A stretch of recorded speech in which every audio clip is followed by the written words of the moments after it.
2009, muitas pessoas não têm conseguido pagar em dia a prestação do carro.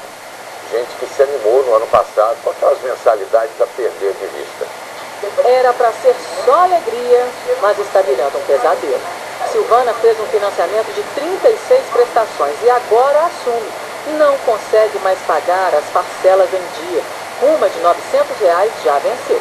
Estamos com algumas postas atrasadas para poder, até no mês que vem, colocar essa prestação em dia para poder estar ela mal. Em janeiro desse ano, o número deles inadimplentes por causa do financiamento do carro novo aumentou 50% se comparado aos 7 primeiros meses de 2008. Chegou a apurar a financeira, negociar, barganhar, alongar prazo. Por lei, com uma parcela atrasada, a financeira já pode entrar com pedido de busca e apreensão do veículo.